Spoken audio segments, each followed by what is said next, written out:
Good morning, students. Here I am Dr. Pradeep Kumar Khicha, Associate Professor, Department of Business Administration, SMB Government College, Nathdwara.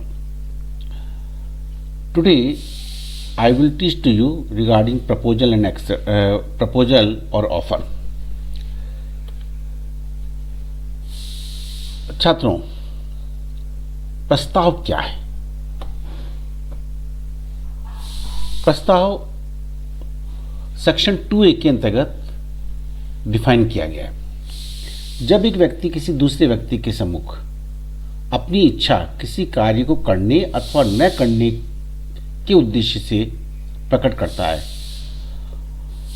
और कार्य करने तो न करने के लिए इस उद्देश्य से प्रकट करता है कि दूसरे पक्षकार की सहमति प्राप्त हो जाए उस कार्य को करने अथवा न करने के संदर्भ में, तो कहा जाएगा पहले पक्षकार ने दूसरे पक्षकार के सम्मुख प्रस्ताव रखा है, ऑफर रखा है या प्रपोजल रखा है। इंग्लिश में इसको कहा है when one person signifies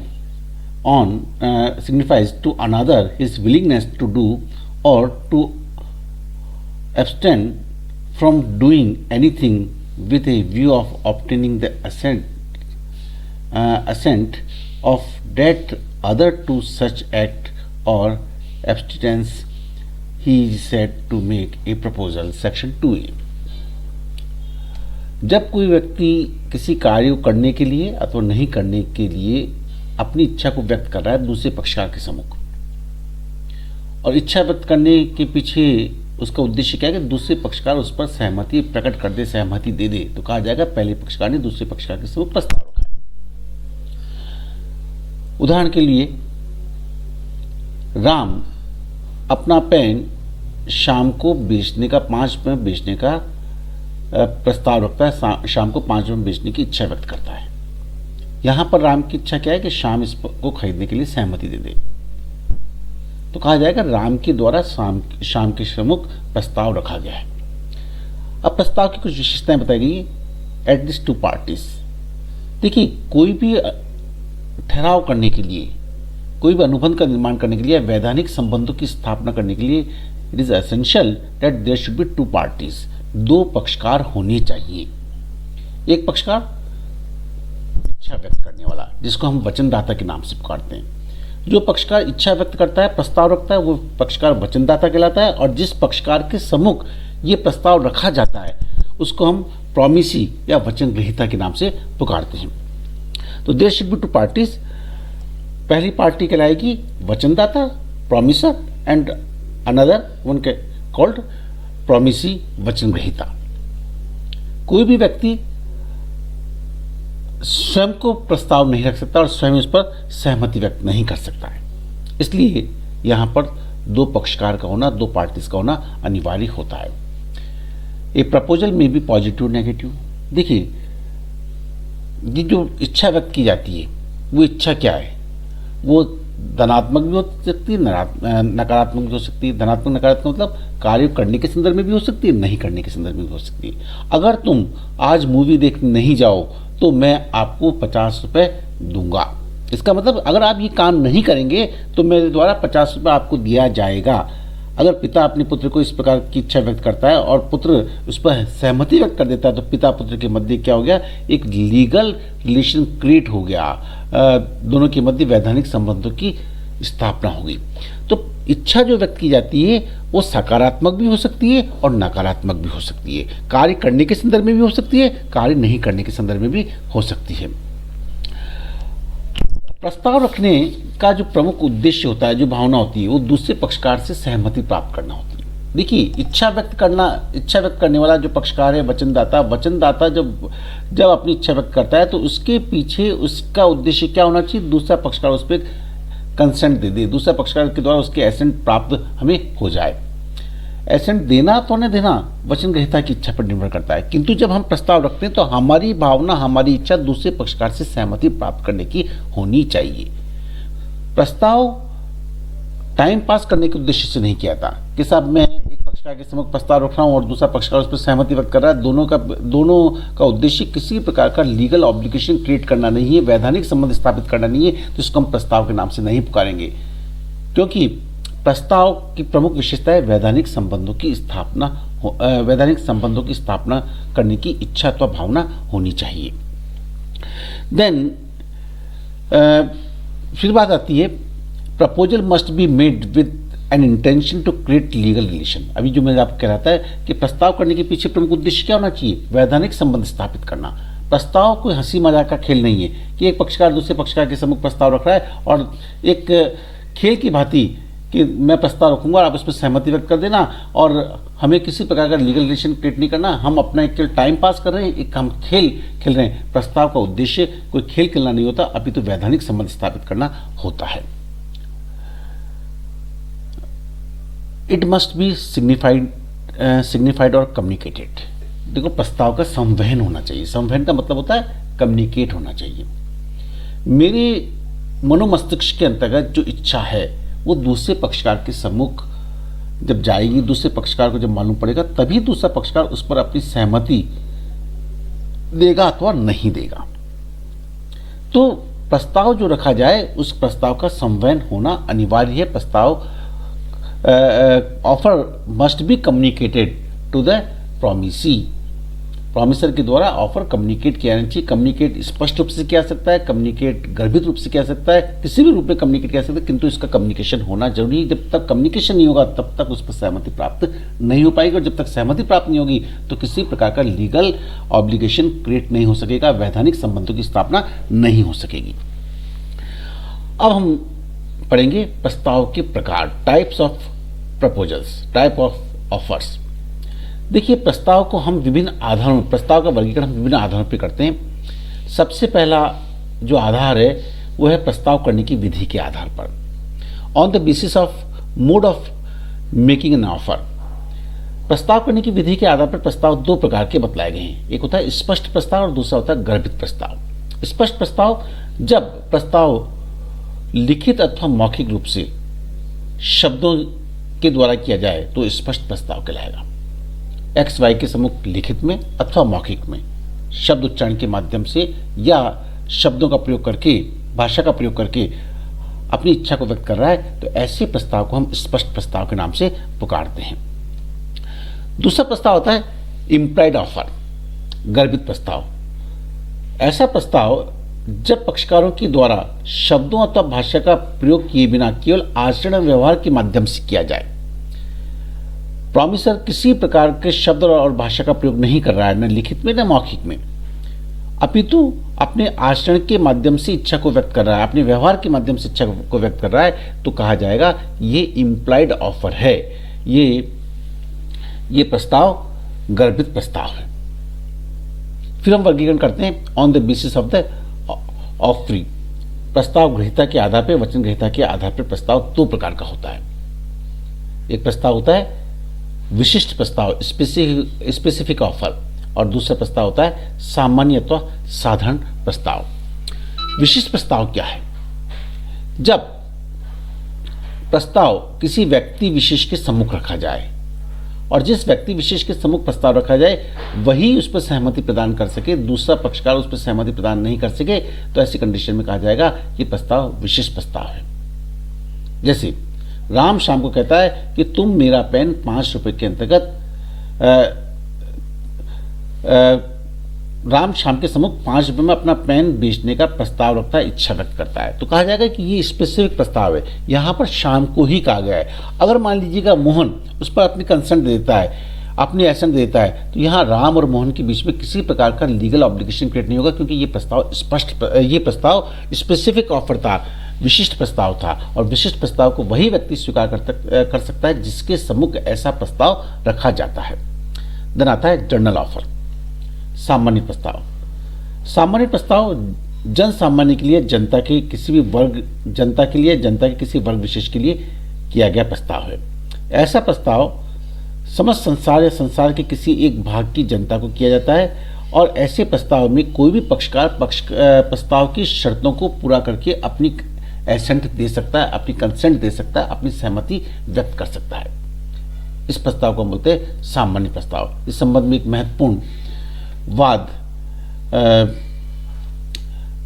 वाद यह इस संदर्भ में है, वो है श्रीमती बनाम carbolic smoke ball company limited. इसके अंतर्गत carbolic smoke ball company influenza जुखाम की दवा बनाने के लिए स्मोक बॉल बनाती थी। स्मोक बॉल एक दवा का नाम है जो इन्फ्लुएंजा को या जुखाम को ठीक करने के लिए बनाई जाती थी।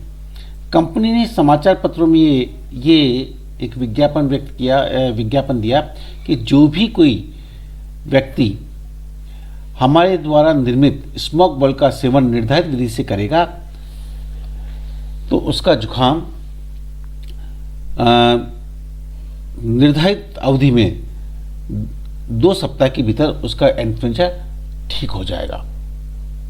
इस विज्ञापन को पढ़ के श्रीमती कार्लिल ने स्मोक बॉल परचेज किए और कंपनी के द्वारा बताई गई निर्धारित विधि के आधार पर उन्हें स्मोक बॉल का सेवन किया। 2 हफ्ता के सेवन करने के पश्चात भी उनका इन्फ्लुएंजा ठीक नहीं हुआ तो उन्होंने कंपनी से 100 पाउंड की राशि क्षतिपूर्ति के रूप में दी। यहाँ पर एक मैं बात स्पष्ट करना चाहूँगा कि कंपनी जब विज्ञापन दिया तो उन्होंने कहा कि अगर उनका किसी का जुकाम ठीक नहीं होगा निर्धारित विधि से सेवन करने पर, स्मोक बॉल के निर्धारित विधि से सेवन करने पर, तो ऐसी कंडीशन के अंतर्गत कंपनी के द्वारा 100 पाउंड की राशि की क्षतिपूर्ति की जाएगी। जब श्रीमती कार्लिल के द्वारा उन स्मोक बॉल का प्रयोग किया गया और प्रयोग करने के पश्चात भी उनका इन्फ्लुएंजा ठीक नहीं हुआ तो उन्होंने कंपनी से 100 पाउंड की राशि क्षतिपूर्ति के रूप में प्राप्त करने के लिए मांग की। कंपनी के द्वारा इस राशि के भुगतान करने के लिए मना कर दिया गया। श्रीमती कार्लिल ने वाद प्रस्तुत किया और जब वाद न्यायालय के अंतर्गत गया तो कंपनी के द्वारा, कार्बोलिक स्मोक बॉल कंपनी के द्वारा ये बात न्यायालय के सम्मुख कही गई कि सब हमने श्रीमती कार्लिल के साथ में किसी प्रकार का ठहराव नहीं किया, हमने श्रीमती कार्लिल के सम्मुख कोई प्रस्ताव नहीं रखा और नहीं श्रीमती कार्लिल ने इस संदर्भ में कोई सहमति व्यक्त की, इसलिए हमारे बीच में किसी प्रकार का एग्रीमेंट नहीं है और एग्रीमेंट नहीं है इसलिए हम यहाँ पर 100 पाउंड की राशि का भुगतान करने के लिए उत्तरदायी नहीं है। न्यायाधीश हॉकिंस ने यहाँ पर कंपनी के द्वारा दिए गए तर्कों को काटते हुए कहा कि ये प्रस्ताव सामान्य प्रस्ताव था और सामान्य प्रस्ताव में जन सामान्य के द्वारा उस प्रस्ताव की शर्तों को पूरा करके सहमति व्यक्त की जा सकती है। इसलिए श्रीमती कार्लिल और कार्बोलिक स्मोक बॉल कंपनी के मध्य एक विधिवत ठहराव का निर्माण हुआ और जब विधिवत ठहराव का निर्माण हुआ तो ऐसी कंडीशन के अंतर्गत कंपनी को 100 पाउंड की राशि का भुगतान क्षतिपूर्ति के रूप में करने के लिए बाध्य होना पड़ेगा, उनको ये राशि देनी होगी। तो ये न्यायाधीश हॉकिंस के द्वारा कहा गया कि ये प्रस्ताव सामान्य प्रस्ताव और सामान्य प्रस्ताव जन सामान्य के द्वारा के सम्मुख रखा जाता है, इसमें कोई भी पक्षकार सहमति दे सकता है। तो सामान्य प्रस्ताव और विशिष्ट प्रस्ताव में अंतर होता है कि विशिष्ट प्रस्ताव व्यक्ति विशेष के सम्मुख रखा जाता है और व्यक्ति विशेष ही उस पर सहमति, व्यक्ति विशेष स्वयं या उसका प्रतिनिधि ही उस पर सहमति व्यक्त कर सकता है, जबकि सामान्य प्रस्ताव के अंतर्गत कोई भी पक्षकार प्रस्ताव की शर्तों को पूरा करके सहमति व्यक्त करके ठहराव का निर्माण कर सकता है। देन यहाँ पे एक बात मैं आपको स्पष्ट और करना चाहूँगा कि विशिष्ट प्रस्ताव की स्वीकृति स्पष्ट अथवा गर्भित रूप से की जा सकती है, जबकि सामान्य प्रस्ताव की स्वीकृति प्रस्ताव की शर्तों को पूरा करके की जा सकती है। विशिष्ट प्रस्ताव तब अस्तित्व में आता है जबकि प्रस्तावक के द्वारा निर्धारित तथा उचित समय समाप्त नहीं हो जाता या इसका खंडन नहीं कर जाता या अन्य कारणों से प्रस्ताव निरस्त नहीं हो जाता, तब तक वो अस्तित्व में रहता है। जबकि सामान्य प्रस्ताव के अंतर्गत प्रस्ताव का अस्तित्व तब तक बना रहता है जब तक कि कोई व्यक्ति प्रस्ताव की शर्तों के अनुसार कार्य नहीं कर देता है अथवा प्रस्तावक के द्वारा उसका खंडन नहीं कर दिया जाता है। तो ये था special offer and general offer. Then इसके पश्चात on the basis of nature of offer, प्रस्ताव की प्रकृति के आधार पर प्रस्ताव 3 प्रकार के बतलाए गए हैं। पहला प्रस्ताव है क्रॉस ऑफर, जिसको हम बोलते हैं प्रति प्रस्ताव या जिसको हम प्रति प्रस्ताव के नाम से जिसको हम पुकारते हैं या समान प्रस्ताव के नाम से हम इसको पुकार सकते हैं। क्रॉस ऑफर क्या है? क्रॉस ऑफर के बारे में यहां मैं एक्सप्लेन करना चाहूंगा। जब 2 व्यक्ति एक दूसरे की जानकारी के बिना एक दूसरे को समान प्रकार का प्रस्ताव एक ही समय पे करते हैं तो उसको हम क्रॉस ऑफर के नाम से, समान प्रस्ताव के नाम से या प्रति प्रस्ताव के नाम से पुकारते हैं। जैसे राम शाम को 5 रुपये में अपना पेन बेचने का प्रस्ताव करता है ठीक उसी समय पर शाम बिना जानकारी के कि राम के द्वारा क्या इच्छा व्यक्त की गई है, राम के सम्मुख ये इच्छा व्यक्त करता है कि वो 5 रुपये में राम का पेन खरीदने का प्रस्ताव रख रहा है। राम का पेन 5 रुपये में खरीदने की इच्छा व्यक्त कर रहा है। अब यहाँ पर दोनों ही पक्षकार, राम के द्वारा भी प्रस्ताव रखा गया और शाम के द्वारा भी प्रस्ताव रखा गया। इसका मतलब सहमति किसी के द्वारा व्यक्त नहीं की गई है। हालांकि जो प्रस्ताव वो दोनों ही पक्षकारों के द्वारा व्यक्त की इच्छा समान है, एक ही है, किंतु दोनों ही प्रस्तावक कहलाएंगे। और जब दोनों ही प्रस्तावक कहलाएंगे तो किसी प्रकार का यहाँ पर लीगल ऑब्लिगेशन क्रिएट नहीं हो सकेगा, क्योंकि प्रति प्रस्ताव के अंतर्गत दोनों पक्षकार जो प्रस्तावक होते हैं, ठहराव के लिए अनिवार्य है प्रस्ताव प्लस स्वीकृति देने वाला कोई नहीं है। ऐसी कंडीशन के अंतर्गत प्रति प्रस्ताव केवल प्रस्ताव ही रहता है, दोनों ही पक्षकार प्रस्तावक रहते हैं, ये किसी प्रकार का वैधानिक संबंध स्थापित नहीं कर सकता है। दूसरा प्रस्ताव होता है काउंटर ऑफर, स्थानापन्न प्रस्ताव। अब यहाँ पर स्थानापन्न प्रस्ताव मतलब मुख्य प्रस्ताव के स्थान पर दूसरा प्रस्ताव रख दिया जाए। जब एक व्यक्ति दूसरे व्यक्ति के सम्मुख किसी कार्य के संबंध में ये प्रस्ताव करता है और दूसरा व्यक्ति उस प्रस्ताव की शर्तों में कुछ परिवर्तन करके स्वीकार कर लेता है, तो इसको हम काउंटर ऑफर के नाम से पुकारें। जैसे राम ने शाम के सम्मुख 5 रुपये में पेन खरीदने का प्रस्ताव रखा। शाम 4 रुपये में पेन खरीदने की स्वीकृति प्रदान करता है, तो प्रस्ताव की मूल शर्तों में परिवर्तन कर दिया गया। जो राम के द्वारा प्रस्ताव रखा गया, शाम के द्वारा प्रस्ताव की मूल शर्तों में परिवर्तन कर दिया गया। तो शाम के द्वारा जो मूल शर्तों में परिवर्तन करके जो सहमति व्यक्त की गई, इसको हम सहमति नहीं कहेंगे, ये एक ऑफर ही कहलाएगा। राम के द्वारा रखे गए ऑफर का शाम ने एक काउंटर ऑफर कर दिया, एक स्थान ग्रहण करने वाला प्रस्ताव उनके सम्मुख रख दिया। तो ऐसी कंडीशन के अंतर्गत स्थानापन्न प्रस्ताव भी प्रस्ताव ही रहता है, किसी प्रकार का लीगल ऑब्लिगेशन क्रिएट नहीं कर सकता।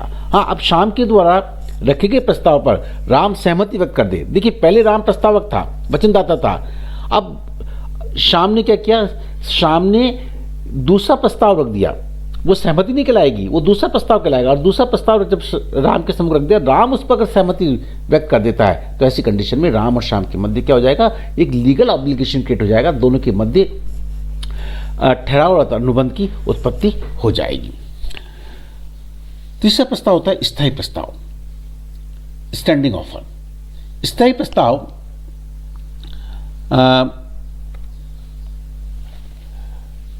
वह प्रस्ताव होता है जो किसी विशिष्ट अवधि तक एक या अनेक बार स्वीकृत किया जा सकता है। इसे हम कंटिन्यू ऑफर या ओपन ऑफर के नाम से भी पुकारते हैं, चालू प्रस्ताव के नाम से पुकारते हैं। जैसे राम ने शाम के सम्मुख प्रस्ताव रखा कि वो अगले 4 महीने तक 40 रुपये प्रति किलो के हिसाब से आलू बेचने का प्रस्ताव रख रहा है। अब मान लीजिएगा शाम को 5 किलो आलू की आवश्यकता है, तो शाम 5 किलो आलू के संदर्भ में सहमति दे देगा। 10 दिन बाद शाम को वापस 5 किलो आलू की आवश्यकता हुई, वो सहमति व्यक्त कर देगा।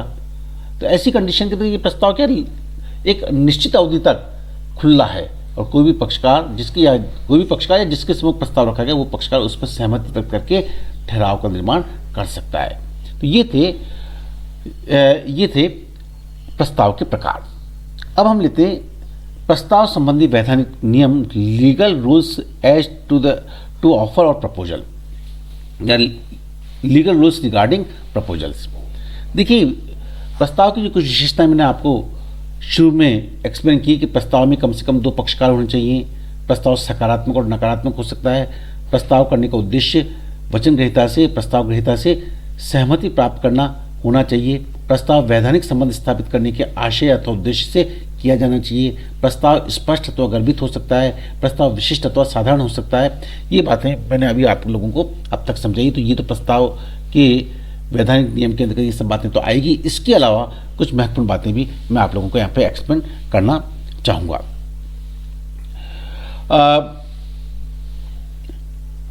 प्रस्ताव निश्चित होना चाहिए। निश्चित होना चाहिए मतलब प्रस्ताव की शर्तें पहले से स्पष्ट हो। देखिए, प्रस्ताव दूसरे पक्षकार से इच्छा व्यक्त करने के उद्देश्य से किया जाता है कि वचन ग्रहीता इस पर इच्छा व्यक्त कर दे।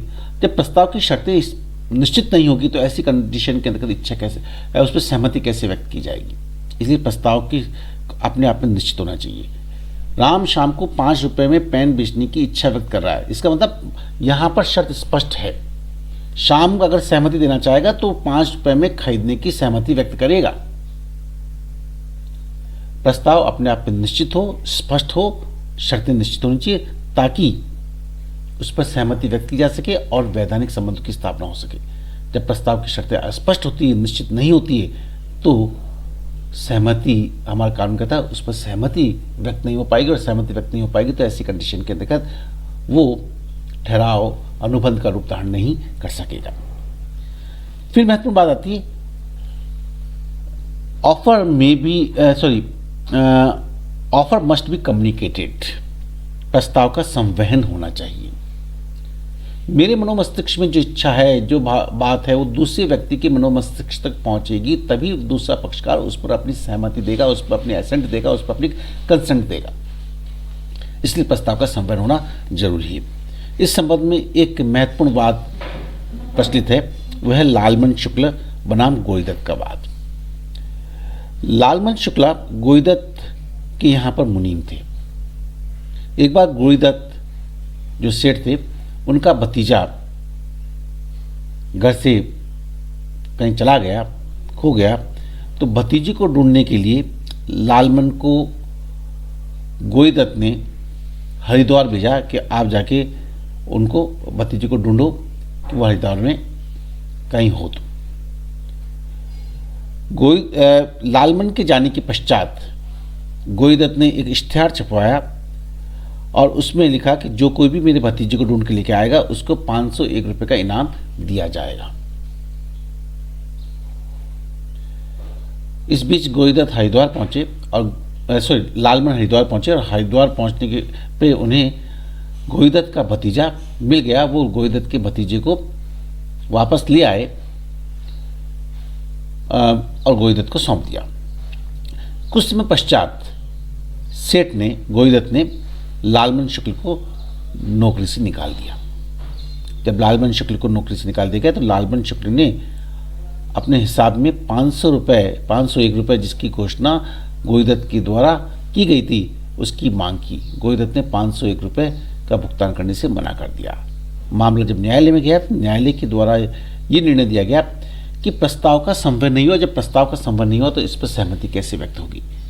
लालमन शुक्ल के जाने के पश्चात गोईदत्त के द्वारा इस प्रकार का इश्तिहार छपवाया गया, अर्थात गोईदत्त ने जो प्रस्ताव रखा उसकी जानकारी लालमन शुक्ल को नहीं थी। बिना जानकारी के उन्होंने ये कार्य किया है, इसलिए लालमन शुक्ल 501 रुपये का इनाम प्राप्त करने के अधिकारी नहीं होंगे। इसका मतलब क्या हो गया कि जो भी इच्छा व्यक्त की जाए, जो भी प्रस्ताव रखा जाए, उस प्रस्ताव की जानकारी वचन ग्रहीता को होनी चाहिए। अगर प्रस्ताव सामान्य है तो जो पक्षकार इस पर सहमति व्यक्त करना चाहता है उनको इसकी जानकारी होनी चाहिए। अगर प्रस्ताव विशिष्ट है तो विशिष्ट व्यक्ति जिसके सम्मुख प्रस्ताव रखा गया उनको इसकी जानकारी होनी अनिवार्य होती है।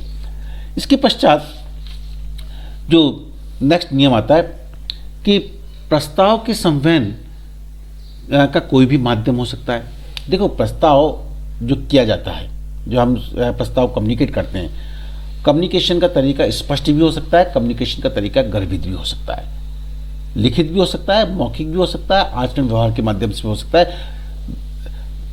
ऑफर मस्ट बी कम्युनिकेटेड, किंतु व्हाट विल बी मोड कुछ भी हो सकता है। किंतु प्रस्ताव रखने के वाले पक्षकार, वचनदाता, जिसको हम वचनदाता के नाम से पुकारते हैं, वचनदाता के द्वारा अगर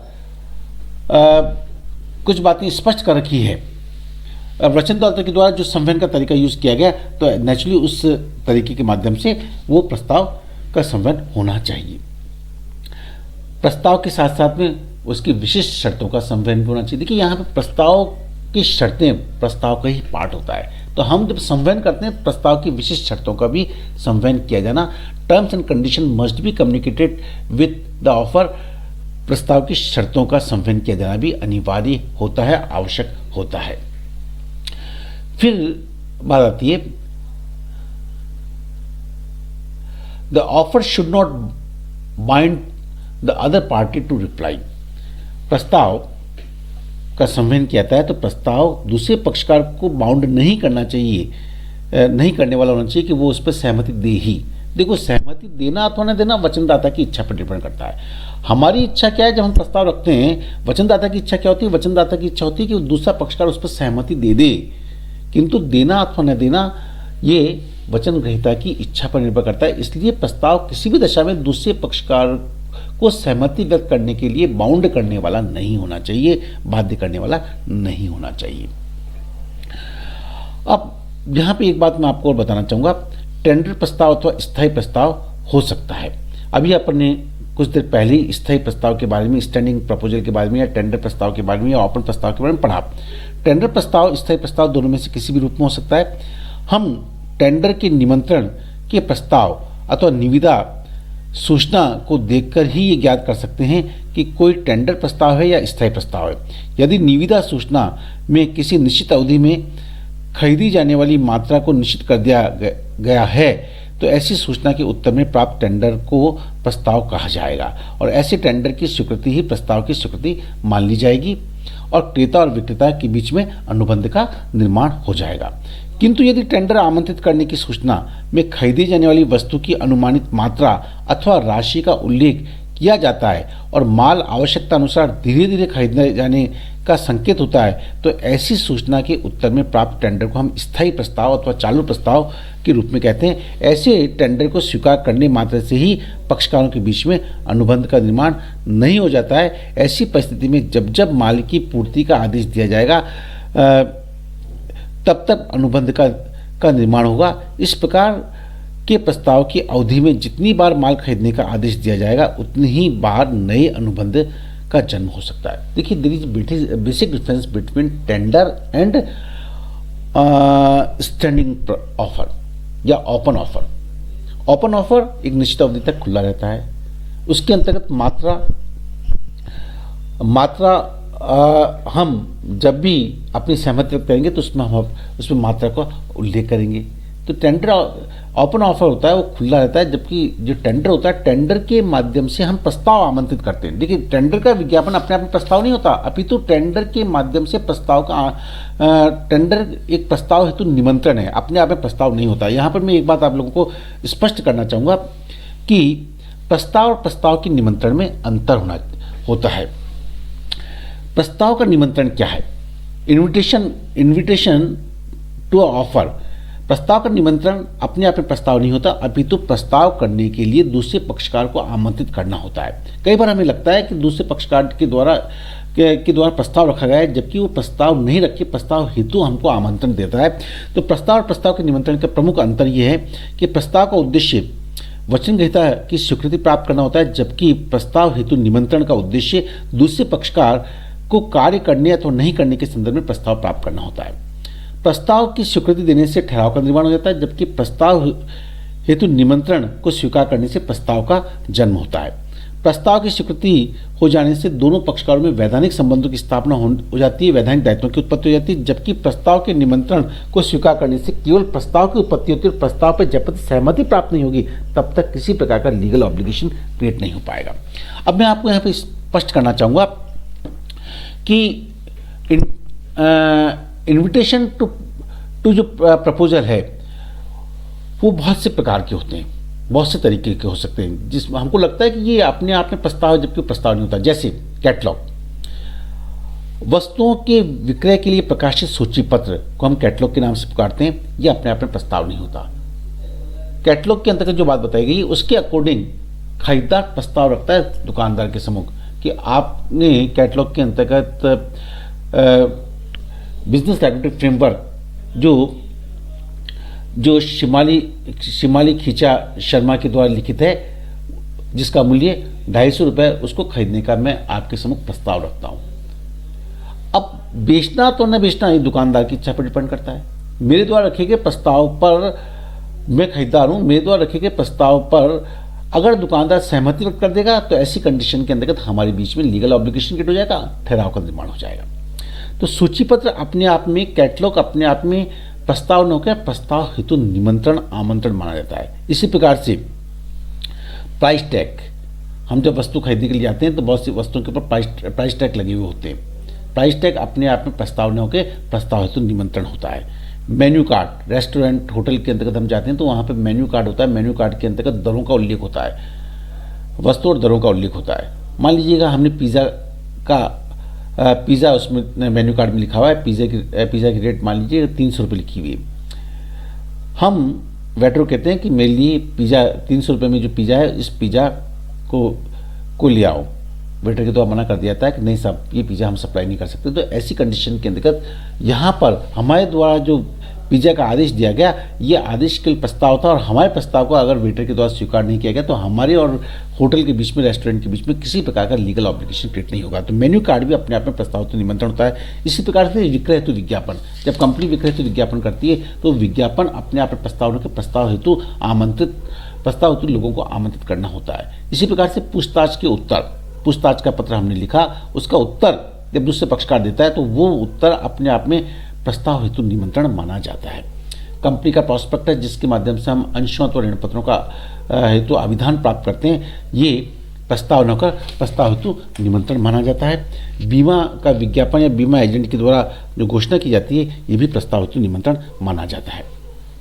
इसी प्रकार से पब्लिक व्हीकल की जो टाइम शेड्यूल होता है, समय सारणी होती है, ये समय सारणी भी प्रस्ताव हेतु निमंत्रण के रूप में मानी जाती है। रिक्त पदों के लिए रिक्त वैकेंसीज के लिए जब हम विज्ञापन करते हैं तो ये विज्ञापन प्रस्ताव हेतु निमंत्रण के रूप में माना जाता है। नीलामी के लिए जब विज्ञापन आमंत्रित किए जाते हैं, नीलामी की सूचना हम प्रसारित करते हैं, तो नीलामी में भाग लेना, नीलामी की सूचना को प्रसारित करना, ये प्रस्ताव हेतु निमंत्रण माना जाएगा। ये प्रस्ताव नहीं माने जाएंगे। उस नीलामी की जब हम नीलामी के अंतर्गत खुद नीलामी में की बोली में भाग लेते हैं, ये प्रस्ताव है। हमारी बोली को स्वीकार करना अथवा न करना नीलामकर्ता की इच्छा पर डिपेंड करता है। अगर उसको स्वीकार कर लेता है तो नीलामकर्ता और हमारे बीच में लीगल ऑब्लिगेशन क्रिएट हो जाएगा। तो नीलामी हेतु विज्ञापन भी अपने आप में प्रस्ताव हेतु निमंत्रण ही माना जाता है। तो there is basic difference between offer and invitation for the offer. Offer से पे सहमति जुड़ती लीगल ऑब्लिगेशन क्रिएट हो जाएगा, जबकि इन्विटेशन फॉर ऑफर में सहमति देने का मतलब होता है कि हम ऑफर रख सकते हैं, हमारे द्वारा ऑफर रखा गया है। ठीक है, तो यहाँ पर ये प्रस्ताव संबंधी महत्वपूर्ण वैधानिक नियम थे, जिसका उल्लेख मैंने आप लोगों को इस लेक्चर के माध्यम से किया है। Thank you.